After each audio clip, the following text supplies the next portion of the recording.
Bienvenue sur la chaîne de Didier Barbecue. Aujourd'hui, je vais vous présenter la recette de l'Irish Stew à la Guinness. Si la vidéo vous plaît, n'hésitez pas à mettre un like et un commentaire. Voici la liste d'ingrédients pour le Irish Stew. Il vous faudra 200 g d'oignons grelots, 5 carottes, 3 feuilles de laurier, 2 branches de thym, 5 grains de poivre écrasés, 2 gousses d'ail pressées, 2 joues de bœuf de 500 g environ, une canette de Guinness de 440 ml, 2 cuillères à café de sirop d'érable, une cuillère à soupe de farine, 2 tasses de fond de veau, soit 500 ml, de l'huile d'olive, 300 g de lardon ou de bacon coupé en morceaux, 3 tomates coupées en dés. On va passer à la réalisation de la marinade. Donc on va dans un premier temps nettoyer la viande pour enlever la membrane. Vous pouvez faire réaliser cette étape par le boucher si vous préférez. Une fois que la viande est nettoyée, on va pouvoir la couper en morceaux. Donc on fait des tranches et on recoupe par la suite pour faire des morceaux à peu près comme ça. On les réserve dans un bol pour la suite de la recette et on va passer à la découpe des carottes. Donc on va les couper en tronçons. Dans un récipient refermable, on va mettre la viande, les oignons, les carottes, l'ail pressé,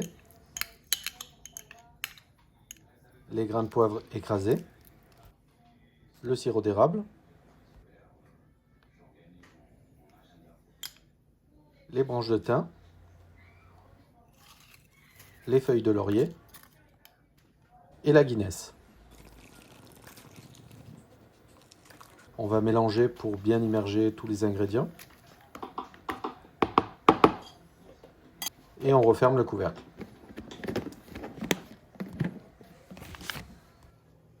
On place le récipient entre 12 et 24 heures au réfrigérateur. Après 24 heures au réfrigérateur, on sort le récipient. Lorsqu'on ouvre le couvercle, on peut voir que les ingrédients ont changé de couleur. C'est tout à fait normal avec la marinade. Sur un saladier, on va placer une passoire qui va permettre de récupérer le jus de la marinade qu'on va pouvoir utiliser un peu plus tard dans la recette.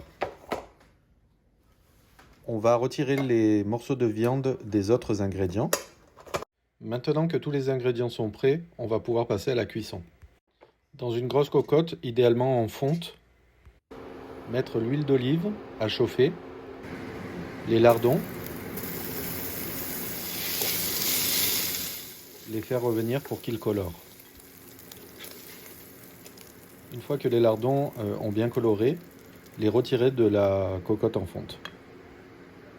Faire colorer la viande dans la cocotte en fonte avec l'huile restante des lardons.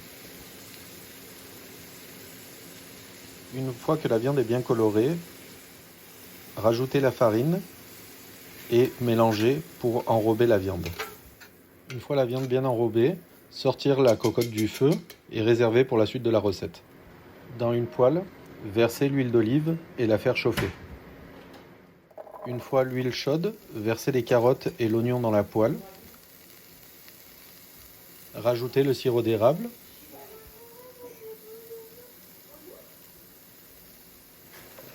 Faire caraméliser les carottes et les oignons à feu doux en mélangeant régulièrement, environ 10 minutes.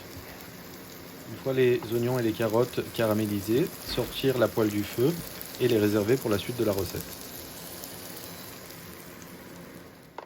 Remettre la cocotte en fonte avec la viande sur le feu, rajouter les carottes et les oignons, mélanger, ajouter le jus de la marinade.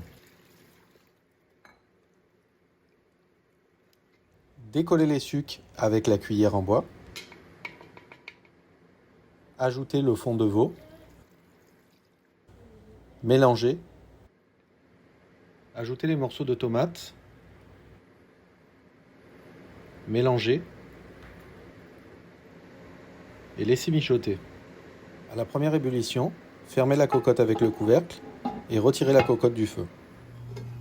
Dans un barbecue ou un four préchauffé à 140 degrés Celsius, soit 285 degrés Fahrenheit, placez la cocotte au centre du barbecue et refermez le couvercle pour une cuisson indirecte, d'une durée de 3 heures.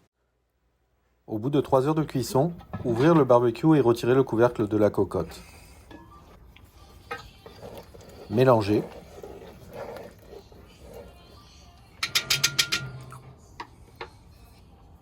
Ajouter du sel,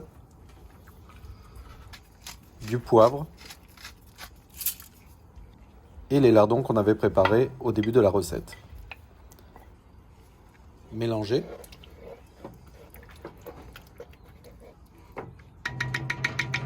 Refermer le couvercle de la cocotte et prolonger la cuisson à la même température pendant 1 heure. Après 1 heure de cuisson, ouvrir le barbecue et retirer le couvercle de la cocotte. Poursuivre la cuisson pendant 1 heure à la même température de 140 degrés Celsius ou 285 degrés Fahrenheit. Au bout de 1 heure de cuisson, le Irish Stew est enfin prêt. La viande est très fondante. Si la vidéo vous a plu, n'hésitez pas à mettre un commentaire. Vous pouvez retrouver la recette complète sur mon site internet didierbarbecue.com. Ce plat peut être servi avec des pommes de terre à la vapeur.